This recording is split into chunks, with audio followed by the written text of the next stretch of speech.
welcome to The Sinner and the Saint. I'm Melissa Bell. And I'm Allison Kane. Think you had the wrong podcast? That's right. Listen, if you were here last week, you know that we could not remember who said let's do it. But of course, we quickly remembered. And so we had to bring it back like we said we would last week. Absolutely. What better way to start it than a little... Oh my gosh. I was actually looking or listening to something on Instagram. And they were going back through, they're our age, and they were going back through the actual lyrics of songs in the 80s. Oh. Because we just sang these words to these songs, and they were like, what? They're singing about that? That's what they meant. And we were just singing those words and not a clue as to what they were talking about, really. So funny. I remember I loved the musical Grease. Oh, yeah. Me too. If you listen... I remember watching that again at like 20-something and going, oh my. Oh, well, you'll have to tell me after the podcast. Yeah, it's when they're in the car garage and the guys are singing. Uh-huh. Yeah. Oh. Not appropriate. Not appropriate. Don't let your kids watch Grease. So we can't get on to the youth of today, I guess, for all their terrible lyrics, because we had them too. We can. Because our parents got on us, and I'm sure they had some dumb lyrics. And they'll get on their kids. That's right. Well, we're continuing on in just a 3-week series. We talked about last week how it can be difficult to accept God's love or his faith in us, what the difference can look like. So we'd love for you to go back to listen to that one first if you didn't listen to that before today's. But we specifically talked about what are some heart blocks. Well, that's just what I call them. Obstacles, my dears. Yes, I don't know what other people call them in the big world. In the big world. In the big grown-up world, but I call them heart blocks in my little circumference. And that get in the way. And so I thought that two that really stood out that seemed to be, I don't know, more prevalent than the others. I thought we would deep dive into those two. So today we'll do one, and then next week we'll do the second one. So today I thought we would sit in this... I think it was the first one. Yes. Unworthiness mistaken for humility. And I think that this is one of the most spiritually sophisticated traps that there is, because I think it's really difficult to detect this in ourselves because it feels so holy when we... humility can feel so holy, but it could be not humility. It could be this idea that we're not worthy of something. And so I think starting with why it's hard to catch in ourselves, I think genuine humility and counterfeit humility. And I'm calling it that instead of fake because counterfeit seems like a better word, but I love a good synonym. They feel almost identical from the inside when we're not really paying attention. And sitting with God. When you and I first sat down, I have 2 journals with me. One I normally don't keep with me, and I was like, I feel like I need to keep this one open today. I just said that. This is going to blow your mind. Okay, do it. This is what God does. God does. This was me writing on the 20th. Well, it doesn't matter what day it is. Anyways, I said, I have spent all of my life providing, caring, nurturing for others humbly, and I put in quotes, putting others' needs before my own, which is not necessarily a bad thing unless it comes at the expense of losing myself, or in my case, never finding myself, because I've been hiding, distracting, finding my worth, and taking care of everybody else. First of all, I'm so proud of you. Oh, yeah, I go on. But wow. Second, see how God has us on this interesting journey? I mean, wow. Yeah. I love it. I was like, this is what we're talking about. Humbly, in air quotes. Yeah, because the humility, whether it's real or counterfeit, they look the same kind of on the outside. They make you want to shrink back and defer, They both make you say, well, not me. And the difference isn't in the feeling, though. It's in like the source or the fruit. So, for example, true humility says, I can't, but God can, so I'll go. False humility says, I can't, so I won't. Or I can't, but I should. Like out of, not for God, but like I should, like it's a Give me an example. responsibility. Give me an example. Well, I think we can use it as an excuse, like I'm just being humble, but I would love to be the leader for that, but like I'm just not qualified. Like, that sounds very humble. Like I want someone that can really teach that class and whatever. So It just really shouldn't be me. Okay, so that's a false humility because it's really out of a fear that you're not enough or a belief that you're not enough versus, you know what, that is such an honor and I don't really feel like I deserve that to teach that class, but I will lean into God and with the support of other people, and I will do it if you need me. That is true, I'm... Right. But I do think when someone's saying, I won't do that, let it for somebody else, it's not a poor intention on there. It's not a bad intention in their mind. No. Yeah, it's not a bad intention. Yeah. It's tricky. It's a nuanced thing. And I think we're just trying to point out we can so easily think that we're just being humble to be humble because we're humble. But sometimes that humility isn't humility. It's the belief that we're unworthy. And yes. That's trying to figure out the difference here because they can look so similar. So like one moves towards the calling because it's a true humility and like, well, I know I can't do it, but I can do it with God. And the other one moves away from it because it's believing, and we make it look like humility and it seems like humility, but it's actually because there's a deep underlying belief that we're not worthy of it.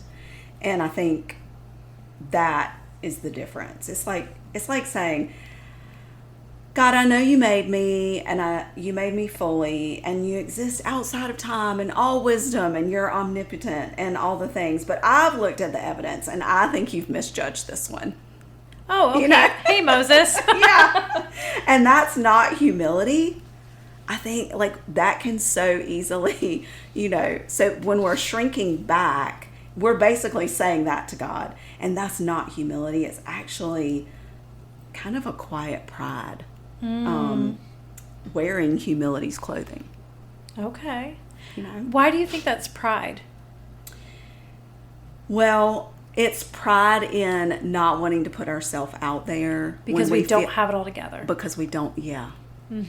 Right? And not wanting to look a certain way or... Right. It is uncomfortable to operate in places that you are not 100% certain of yourself. Yeah. So you are right. You have to lean into the calling. Like you said, Moses, he's the perfect case study because when at the burning bush, he offered 5 separate objections to God. Okay. He's like, who am I to do that? That has to do with his identity. Yes. Right. Then he's like, and who are you?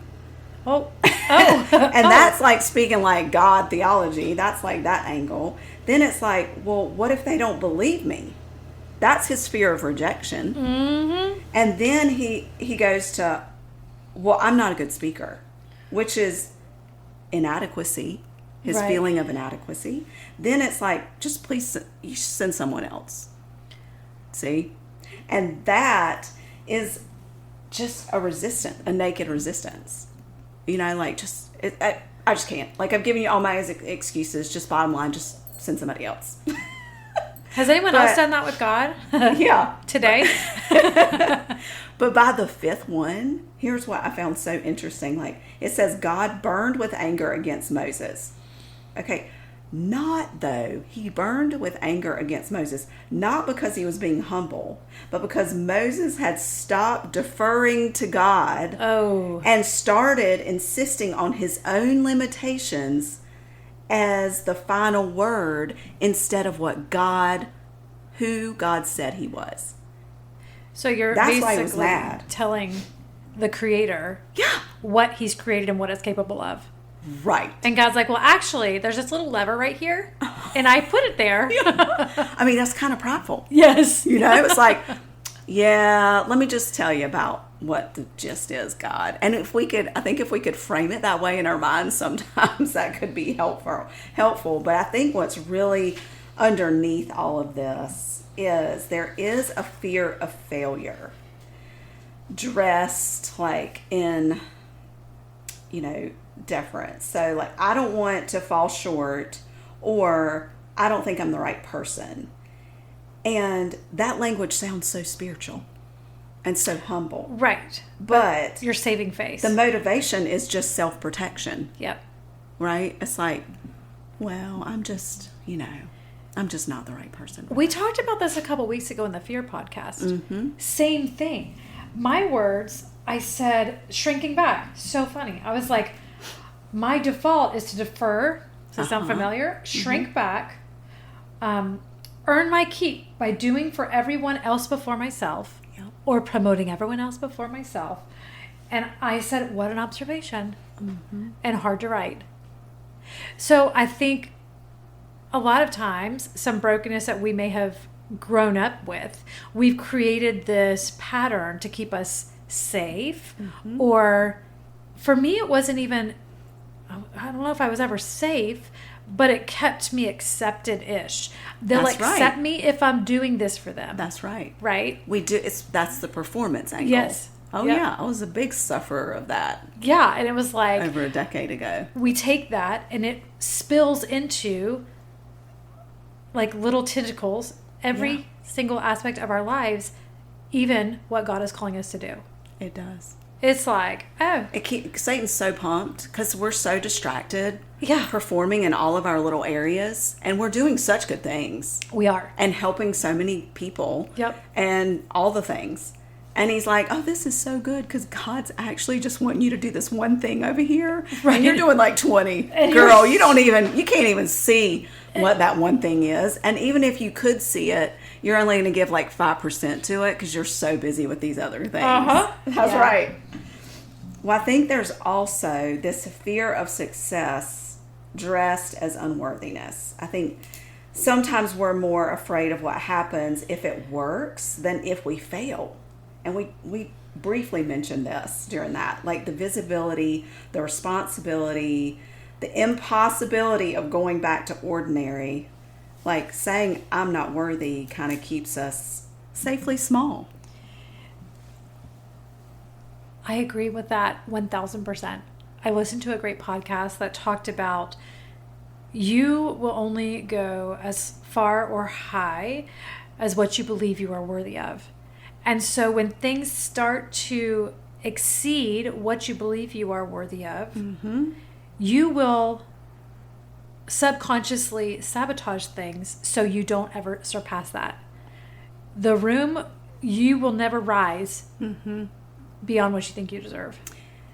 And we'll be careful with this. This doesn't mean that you're not doing if you don't make it to president, or you don't president of your company or president of the PTA, whatever your goals are. It looks like what God is leading you in.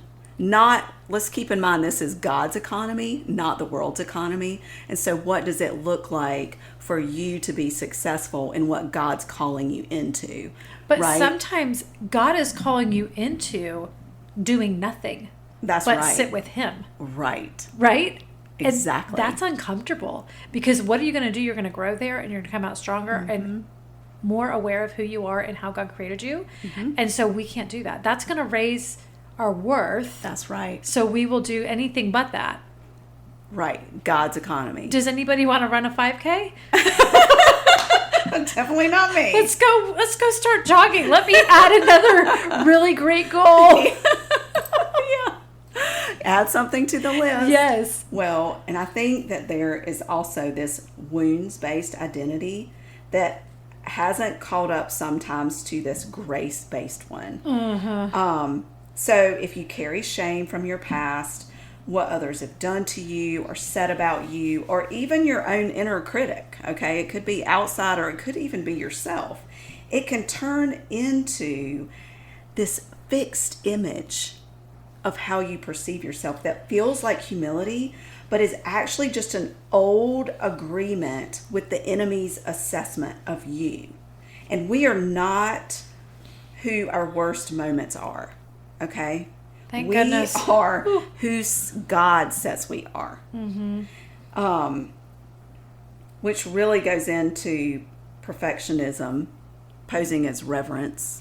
Good news. I've never, ever had the opportunity to pose as a perfectionist. Well, have you ever heard, like, I want to honor God by only stepping into what I'm really ready for. But ready by whose standards? Right. Like, I'm never ready Yeah. when I say yes to what God is leading. Usually, those are I know it's God asking me because it's the last thing I would choose. Right. But he's like, go. And I'm like, dang it. You know? You're like, beep, leave a message. If the bar is perfection, we will wait forever. Forever. So, all right. What's true humility? Let's think about what true humility looks like. We'll shift it. Because those are all the things that kind of keep us in that counterfeit. Uh-huh. I think true humility is really dynamic. Okay. Tell me about that. I think it moves us forward towards God because we're humble in the fact that we know that we can't do it without him. Right. And I think that in spite of our inadequacies, we trust him. Like, we know all of these things that we've had mistakes and people have said things about us, but we're choosing to believe him over anything else. And false humility uses inadequacy to anchor us into these old ideas. So it can be hard to move past those false identities, you know? Well, first you have to figure out what they are. Exactly. You have to be able to face them. And like you said, you have to have time to sit and be brave enough to sit and to listen to God. Yeah.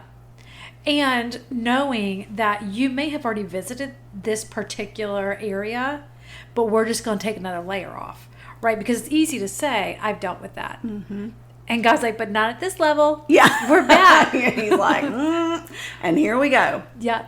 We're That's moving exactly closer right. and closer to the orchestra pit. I know, and he never wants, and we talk about this, but sometimes I think that we believe that because people get put in scripture, like, we sort of hold them to this higher standard because it's like, ooh, well, they're a character in the Bible. Like, oh, they're a they character, got written all right. about. Oh, they're a character, all right. Character. Exactly. But never once in scripture did God choose somebody because they were impressive enough. I mean, you've got David, the young forgotten one in the field, you know, when Samuel came. You have Jeremiah, who said, like, I'm only a child. You have Gideon from the weakest clan and the least, you know, of his family. You've got Peter, who was an impulsive, loud, you know, denier. You've got Paul, who was a murderer of the very church people he led later. I mean, like, okay. The pattern is almost offensive. It's so consistent.